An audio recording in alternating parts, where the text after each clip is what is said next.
Binding decision है जिसके मुताबिक कहा गया है कि ये वोट जो है वो नहीं होगा। दूसरा फैसला ज़ाहिर है ये किया गया है कि नाअहली की सूरत में ये ताहयात नाअहल होंगे और इसको आइसोलेशन में यानी आर्टिकल 63A को 62 के साथ पढ़ना होगा, अलग-अलग नहीं पढ़ना, साथ पढ़ना है। लिहाजा ताहयात नाअहली जो है वो भी इन लोगों के ऊपर आ गई। अब इसका इफेक्ट क्या हुआ? अब इसका इफेक्ट ये है कि आज वफाकी हुकूमत में शहबाज शरीफ साहब, हमारे क्राइम मिनिस्टर, और सूबाई हुकूमत में हमजा शरीफ दोनों आज अपनी अक्सरियत खो चुके हैं और दोनों हुकूमतें अमली तौर के ऊपर आज ख़त्म हो गई हैं। अब वो कैसे? इस वक्त जो कौमी असम्बली की नंबर गेम है उसमें शहबाज शरीफ के पास 173 वोटें थी। 3 लोग पहले ही वहाँ पे नून लीग से अलहदा हो चुके हैं और अब जब सदर ममलिकत एतमाद के वोट का कहेंगे शहबाज शरीफ साहब को, तो शहबाज शरीफ के पास इस वक्त जो मेंबरान हैं वो 169 है। 169 मेंबरान है इस वक्त वफाकी हुकूमत के पास और इसके साथ जो सूबाई हुकूमत है उसमें हमजा शरीफ के पास इस वक्त 171 अराकीन है और 186 का नंबर चाहिए आपको हुकूमत सस्टेन करने के लिए। लिहाजा आज के दिन सुप्रीम कोर्ट के इस फैसले के नतीजे में शहबाज शरीफ की हुकूमत भी ख़त्म हो गई है और हमजा शहबाज की हुकूमत भी ख़त्म हो गई है। अब इसके जो प्रैक्टिकल स्टेप्स हैं वो इंशाअल्लाह ताला हम आगे लेके चलेंगे। अब पहली बात तो ये है कि जो आज के फैसले के बाद जो 25 अराकीन जिनकी नाअहली का रेफरेंस का फैसला कल सुनाया जाना है, उनका वोट एक्सक्लूड हो जाता है हमजा शहबाज के वोट से। लिहाजा उनकी अक्सरियत अकलियत में तब्दील हो जाती है और उसके साथ साथ जो वफाक में इस वक्त चूँकि शहबाज शरीफ के पास 169 वोट है और 172 वोट चाहिए, उनकी अक्सरियत ख़त्म हो जाती है। लिहाजा मैं ये समझता हूँ कि आज ही शहबाज शरीफ और हमजा शरीफ को अपने ओहदों से अलहदा हो जाना चाहिए। उनको आज फौरी तौर के ऊपर ये जो ओहदे हैं ये छोड़ देने चाहिए। सदर ममलिकत से मैं दरख्वास्त करता हूँ कि वो इस असम्बली में किसी के पास भी अक्सरियत नहीं है, असम्बली को तोड़ दें और इसी तरह से सूबाई असम्बली को तोड़ दिया जाए और मुल्क में नए इंतखाबात की तरफ बढ़ा जाए। आज के फैसले का जो अमली इजहार है या आज के फैसले की जो अमली सूरत है वो सिर्फ एक है और वो ये है कि असम्बलियाँ बर्खास्त हो रही हैं और मुल्क नए इंतखाबात की तरफ जा रहा है। मैं अल्हम्दुलिल्लाह इस फैसले के ऊपर पूरे पाकिस्तान को मुबारकबाद देना चाहता हूँ, अपनी जो लीगल टीम है हमारी उनको मुबारकबाद देना चाहता हूँ और इसके ऊपर मैं तमाम जो लोग जिन्होंने इमरान खान के साथ एक वालिहाना इश्क का मुजाहरा किया इन तमाम दिनों में, जिस तरह से उन्होंने जलसे किए, जिस तरीके से वो इमरान खान की कॉल के ऊपर बाहर निकले, मैं उन पाकिस्तान की कौम को सैल्यूट पेश करता हूँ।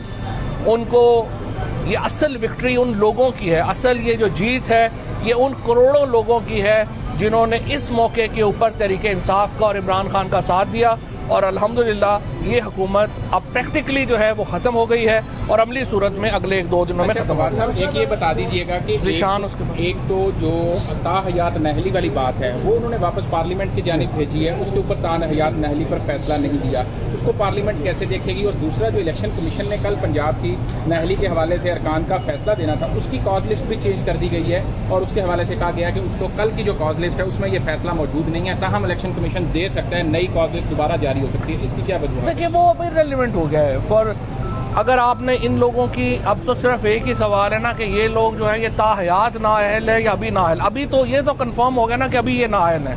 2 बातें तो ये कंफर्म हो गई। नंबर 1 ये लोग इस पार्लियामेंट में नहीं रह सकते, नंबर 1। नंबर 2 ये हो गया इनका वोट काउंट नहीं होगा, ये 2 तो वाजे हो गई। अब तीसरी बात कि पार्लियामेंट इनको ताहयात नाअहल करे या 10 साल करे या 5 साल करे, वो सुप्रीम कोर्ट ने पार्लियामेंट के ऊपर जो है वो फैसला छोड़ दिया है। लेकिन जो प्रैक्टिकल इसका अमली तौर के ऊपर जो सियासत पर असर है वो ये है कि ये हुकूमत ख़त्म हो रही है, ख़त्म हो गई है और ये असम्बलियाँ जो हैं वो तहलील हो रही हैं। अच्छा, बड़ा मुतालबा आपका मंजूर, आपके मुताबिक मंजूर हो गया है, क्या हकीकी आज़ादी मार्च की अभी कोई गुंजाइश रह गई है? अब देखिए अभी जो है ये कहते हैं ना कि देर हुई आने में तुमको शुक्र है फिर भी आए, तो यही फैसला अगर पहले आ जाता तरीके एतमाद से पहले तो शायद बेहतर होता। आज जो डॉलर 200 रुपये पे चला गया है, पाकिस्तान की मईशत बैठ गई है, चीज़ें सारी हमारी मईशत की चोलें इन्होंने 1.5 महीने में 1 महीने में जिस तरीके से पाकिस्तान की मईशत को इन्होंने इतना नुकसान पहुंचाया, पाकिस्तान की मईशत की इन्होंने चोलें हिला दी हैं। हमारी जो तमाम एफर्ट थी इन्होंने महीनों में उनका बेड़ा गर्क किया और अल्लाह का शुक्र है कि ये जल्दी इनसे जान छूट गई है, अदरवाइज तो ये पाकिस्तान को बहुत ज़्यादा इन्होंने नुकसान जो है वो पहुंचाना था। अब इस वक्त जो सूरत हाल है वो यही है कि इस वक्त पाकिस्तान एक नए इलेक्शंस की तरफ बढ़ रहा है और जो हकीकी आज़ादी मार्च है, हमारा बुनियादी मुतालबा तो यही है कि हम इलेक्शन चाहते हैं। जब तक इलेक्शन डेट अनाउंस नहीं होती ये तमाम हमारे इकदाम इंटैक्ट जो हैं वो रहेंगे और इंशाअल्लाह ताला बाकी सूरत हाल आपसे कुछ देर बाद इमरान खान जो हैं वो अपने जलसे में ये बताइएगा कि रात 12 बजे जब आला अदलिया के दरवाजे खुले तो मंदिर के घंटे की तरह इमरान खान समेत आप सब लोगों ने आला अदलिया को खड़काया, उनकी तौहीन की। वो फैसला आप दुरुस्त समझते हैं या अभी भी समझते हैं वो रात 12 कोई भी फैसले 100% इंसानों से फैसले सही भी नहीं होते, 100% गलत भी नहीं होते। ये थोड़ा ही है कि एक फैसला आपने सही किया है तो फिर आप गलत नहीं करेंगे, गलत किया है तो सही नहीं करेंगे, और जो गलत है उसको आपको गलत कहना चाहिए, जो सही है उसको सही कहना चाहिए।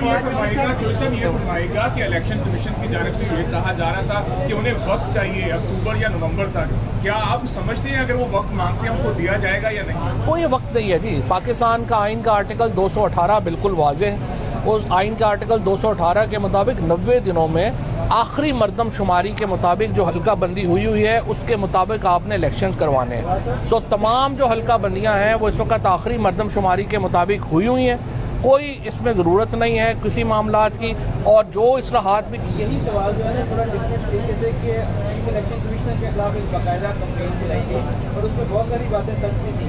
तो ये सलाह बड़ी है कि गवर्नर हाउस से बेवकत होके बेतौकीर होके निकले, तो ये बहुत बेआबरू होके तेरे कूचे से हम निकले वाली सूरत हाल है। बेआबरू भी हुए, बेतौकीर भी हुए, तो उसके लिए इतनी सजा बड़ी है। वो बेचारा इतना, अल्लाह माफ करे, इतने काबिल नहीं है कि उसके खिलाफ आर्टिकल 6 लगा। तमाम फ्रीकेन का इत्तफाक राय हो और उसके लिए जो है आपने जो इकदाम करने हैं उसके ऊपर बैठ के बात जो है वो। कौमी असम्बली में 25 अरकान जो आपके थे उन्होंने वोटकास्ट नहीं किया, 3 उन्होंने वोटकास्ट नहीं किया, 3 नून लीग के 169 रह जाते हैं। अगर आइन में क्या कोई ऐसी चीज़ें मौजूद हैं कि अगर मेजॉरिटी जिसके पास हो वो ही पीएम रह सकता है और आपके वो 25 अरकान आपके किसी नुमाइंदे को पीएम के लिए वोटकास्ट नहीं करते? तो नहीं, इस वक्त देखिए हम तो असम्बली में ही नहीं है, हम तो इस्तीफा दे चुके हैं। असम्बली में 172 अरकान पूरे करना जो प्राइम मिनिस्टर है उसका काम है। प्राइम मिनिस्टर के पास 172 बंदा इस वक्त नहीं है, और जब 172 बंदा उसके पास नहीं है तो वो हुकूमत कंटिन्यू नहीं कर सकता। फवाद साहब, ये जो आपने ख्वाहिश का इज़हार किया है कि सदर मुमलिकत कौमी असम्बली तहलील कर दें, तो आर्टिकल 58 का इख्तियार तो सदर के पास नहीं है, तो ये कौन सी लीगल? नहीं, आर्टिकल 58 में ही है सदर के पास कि जब वो देखते हैं कि असम्बली में किसी के पास अक्सरियत नहीं है तो आर्टिकल 58 के तहत सदर असम्बली तोड़ सकते हैं। अच्छा ख्वाजा साहब, पंजाब में आप समझते हैं कि अगर 25 ये वोट माइनस होते हैं तो उसके बाद परवेज इलाही या पीटीआई के जो कैंडिडेट हैं वो यहाँ पर हुकूमत साजी की तरफ जाएंगे या अल्टीमेटली इलेक्शंस ही आपका? देखिए, मेरा ख्याल है फॉरेन इलेक्शंस की तरफ जाना चाहिए। मुल्क जो है ना अब मुतहम्मिल नहीं हो सकता और इस तरह की गेमों का। अब आप लोग जो है, सिर्फ एक मैं मुकम्मल करूँ, आप लोग पंजाब असम्बली को ज़्यादा बेहतर कवर करते रहे हैं, आपके पास एग्जैक्ट नंबर आपके पास ज़्यादा है। आप लोग देख सकते हैं कि असम्बली में इस वक्त जो नंबर है वो 171 और 176 के दरमियान, 186 नंबर चाहिए आपको हुकूमत साजी के लिए। अब इसके बाद जो है वो चूंकि गवर्नर का नहीं है तो ये प्रोरोगेटिव भी आप सदरी के पास है कि वो प्रोविंशियल असम्बली को जो है वो परवेज इलाही की जो रन ऑफ इलेक्शन की बात हो रही है कि 186 पूरे नहीं होते तो हाउस के अंदर मौजूद अक्सरियती पार्टी जो है उसका चीफ मिनिस्टर या सकता है। क्या ये ऑप्शन इस्तेमाल होगी? देखिए, ये मरकज़ और सूबे दोनों जगहों नहीं, ये सिर्फ सूबे के लिए है, लेकिन देखिए ये हो नहीं सकता। इस वक्त जो पाकिस्तान के हालात हैं उनमें इस तरह की जो एक आप एडवेंचर करना चाहें तो एक अलहदा बात है, अदरवाइज आपको इलेक्शंस में जाना चाहिए। इलेक्शंस के अलावा और कोई साहब, ये इमरान खान साहब ने जो अपना वीडियो मैसेज रिकॉर्ड करवाया सियालकोट जलसे में जो जिक्र किया था उसकी प्रोडक्शन आपने की है या उस मैसेज में नहीं बैठे हुए? नहीं, और कौन नाम है? मैं नहीं था, मुझे अच्छा, जो परवेज लाही की नामजदगी थी तहरीक इंसाफ की जानब से वज़ीर आला की, वो आप समझते हैं गलत फैसला था? और आप ऐड करने के परवेज नहीं के लिए तो आप ये मायूस कन बात कर रहे हैं। इलेक्शन नहीं होगा कि हमजा जो है उसको वोट जब नहीं करे तो वो उसके फैसलों की क्या हैसियत है? जो हुकूमत ने गवर्नर को फारिग किया था चीमा को, तो क्या इस वक्त गवर्नर कौन है और उनके लिए देखिए- हटाने का फैसला देखिए, गवर्नर तो उमर चीमा है, इसीलिए आप देखें कि उस वक्त जो सिचुएशन है इस वक्त वो बड़ी पंजाब में इन्होंने बेड़ा गर्क कर दिया है। इतने दिनों से पंजाब पाकिस्तान नहीं है। इस वक्त पाकिस्तान के सबसे बड़ा सूबा जो है वो गवर्नर लेस है। आपका जो पानी है वो शॉर्ट हो गया है, आपकी खरीफ की फसलें तबाह हो रही हैं, गंदम की प्रोक्योरमेंट नहीं हो पा रही। इन्होंने तमाम जो इस वक्त गवर्नेंस के अशारिये थे वो तबाह हो गए हैं। सो पाकिस्तान में ये जो मैं समझता हूँ आज सुप्रीम कोर्ट ने वो सोल्यूशन दिया है जो अगर उस दिन जनवरी को रूलिंग के वक्त भी दे देते तो मेरा ख्याल है बहुत अच्छा होता।